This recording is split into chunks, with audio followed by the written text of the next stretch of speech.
అందరికీ నమస్తే. నేను మీ Harikrishna, advocate from Pattikonda, Kurnool district. ఈరోజు సబ్జెక్ట్ వచ్చేసి ప్రభుత్వ భూములని 22A మళ్ళొకసారి మనం రివైండ్ చేస్తే 22Aలో ఉన్నటువంటి ప్రభుత్వ భూములన్నీ కూడా ఏవైతే 1954 కంటే ముందు ఎవరికైనా ప్రభుత్వ భూములు ఇచ్చి ఉంటే ఆ భూములన్నీ కూడా రిజిస్ట్రేషన్ చేయించుకునే హక్కు ఉంటుంది. అది రిజిస్ట్రేషన్ చేయించుకునే హక్కు వాళ్ళకి ప్రభుత్వం కల్పించిందని చెప్పేసి ఒక జివో నెంబర్ 575కు సంబంధించి 2018లో ఇవ్వడం జరిగింది. ప్రస్తుతం మనకు ఒక జడ్జిమెంట్, సాక్షాత్తు ఆంధ్రప్రదేశ్ హైకోర్టు కూడా ఒక జడ్జిమెంట్ ఇవ్వడం జరిగింది. ఏవైతే 1954 కంటే ప్రభుత్వ భూములు ఉన్నాయో, అసైన్మెంట్ ల్యాండ్స్ ఉన్నాయో, ఈ అసైన్మెంట్ ల్యాండ్స్ అన్ని కూడా రిజిస్ట్రేషన్ అవుతాయి, అవి రిజిస్ట్రేషన్ చేయించుకోవచ్చు అని చెప్పేసి ఒక జడ్జిమెంట్ ఇవ్వడం జరిగింది.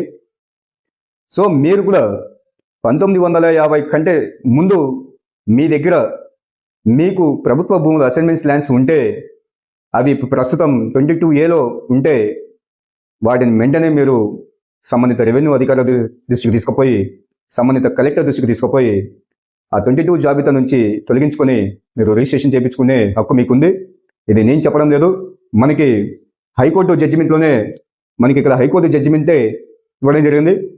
సో కాబట్టి మీరు 1954 కంటే ముందు ఏవైతే ప్రభుత్వ భూములు ఉన్నాయో మీరు డెఫినెట్గా రిజిస్ట్రేషన్ చేయించుకునే హక్కు ఉంది, మీరు ముందుకు పోవచ్చు.